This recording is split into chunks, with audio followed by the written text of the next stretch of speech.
I would like for you to take a minute and close your eyes. What do you hear?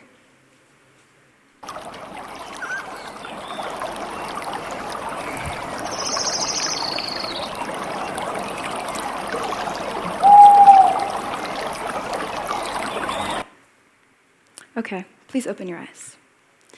These are the sounds of life, the sounds of pure, clean, fresh water, the same water that takes up 71% of the beautiful planet we live on, the water that is home to many, and the water that is the start to all life, from the smallest seeds that grow into the tallest trees, that lead to the birds soaring through the air, diving into the water to get a fish. But let's get real. It's time to have a serious conversation about water. Our rivers need help. According to United Nations, 2.2 billion people lack access to safe drinking water. And it's not only people that lack access to safe drinking water, it's also animals. 80% of wastewater in the world flows back into ecosystems without being treated or reused. Everyone is harmed by this. Everyone in this room is affected by this. You, your friends, your family, everyone. We all need water. River systems across the world are under threat. Pollution is the biggest enemy, and it's coming from all directions. Waste from textile industries, fossil fuel production contaminants, and even antibiotics are ruining waterways across the globe. This might seem overwhelming. The problem seems so big, we might not know where to start. So I decided to start small, very small, microscopically small, microplastics. Microplastics are not only found in rivers, but oceans, and are even found in the fish we eat. So now you know there's a lot of plastic in our waters. But how much? Well, we can tell by tourism. By 2019, there were more than 6.2 million foreigners and 10.5 million domestic tourists here in Bali. But with the tourism, the trash came as well. Roughly, every tourist generates nearly 1.7 kg of plastic per day, while residents only produce 0.5. As a result, 33,000 tons of plastic enter the sea each year. Here you can see Bali's top river polluters, according to Fungi Watch. I'm sure you can see some very familiar products. I'm not trying to point blame, but instead to raise awareness of how much plastic we are producing and how much is entering our oceans and rivers yearly. Now, let's move from the nasty to the nice. Here's something wild you probably didn't know. Mushrooms are a part of one of the world's largest organisms. Although you may see mushrooms as just one of your favorite pizza toppings, it plays a huge role in breaking down organic matter and redistributing it into the ecosystem. Their roots, called mycelium, are microscopic fibers that can absorb toxins.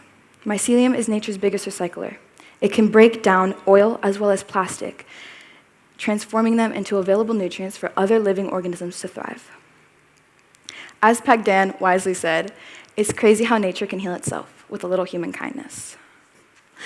I wanted to do something about the environment, mainly because I love the earth, and if we didn't start helping it out, well, you know. I began to think about how I could help the world. Clothes, plastic, fashion, hotels, water.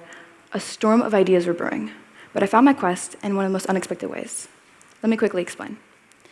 I was helping my teacher look for her laptop when I saw everyone sitting in the sun cap. One of the most inspiring people I've ever met was here. His name is Robert Mark Leman. He's a marine biologist, and he launched into a rant about plastics and microplastics. What he was saying, I was hooked. It lingered in my mind. As I walked back to class, I bumped into Peklo. We started talking and moved onto the topic of mushrooms. That conversation gave me an idea. Later that night, I decided to search on it, and I found an article that piqued my interest. For the most important part, it was building my filters. It was actually quite easy. All it took was used coffee grounds from a cafe, wood chips from a local woodcarver, and mycelium spawn, also known as mushroom seeds. I reused old coffee burlap bags that fit my project perfectly. I started mixing the coffee and wood chips together, then adding 2 bags of seeds. The hardest part was putting it all in the bag. Over the course of 2 months, I waited in suspense to see if the mycelium would grow. It was painful, but it taught me to play the long game and to remember good solutions aren't always fast solutions. While waiting, I learned a lot about the problem of mycelium, of microplastics. It fascinated me how microplastics were infiltrating everything, from waterways to even the rice we eat. It's terrifying, but equally, the fact that Mother Nature can reverse what humans have been doing for generations, reverse a material that takes more than 500 years to decompose. It's crazy to think that there's some plastics out there that is older than everyone here.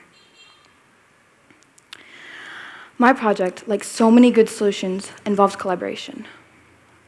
I needed to not only find a river, but also a community that would support my project. So I started emailing the Banjars. Once the Banjar gave the okay, I went to the river. I went to the river to go get a few water samples for my microplastic test. On the way, I met a man who was very interested in my project. We started talking, and he told me how plastic was becoming a huge problem in his community, and he was so happy I was trying to help. It shocked me to see how a community was so supportive, probably because I thought they would be skeptical and hesitant. But that gave me a boost of confidence. I got my water sample, went to the science lab, and got my geek on. Roughly, around every 20 milliliters, there was 25 pieces of microplastics. 2 weeks before Quest Day, I put my filter in for the first attempt. It didn't go as planned. The insides started flowing out, probably because I didn't remember wood floats, so the wood chips swept away. I was devastated, but I remembered that it was a learning curve. I learned a lot, and it made me think, why don't I just not submerge the filter in the water? And it started making me think, not putting one filter in the water, but instead 2. A few days later, I went back. I found a shallower part of the river and put filter 1 at the beginning of the river and filter 2 1 or 2 meters away, to test and to see the difference between filter 1 and 2. The data I collected from this was on the 24-hour mark. On the 1-hour mark, there was 5 pieces of plastic. And on the 24-hour mark, there was 0 pieces of plastic, which means in total,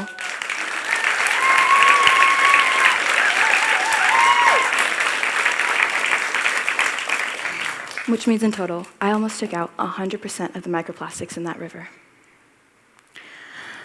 There was a lot of hiccups during this project, and there still are, but I'm sure if this is done 100% right, it can become a huge success in the future. The technology of microfiltration isn't there yet, but I'm not stopping. I have met so many people along the way that have the same passion as me, and I'm sure that if we work together, we can create the best and most effective filtration system. And for all you know, in a few years, you might see these filters everywhere here in Bali.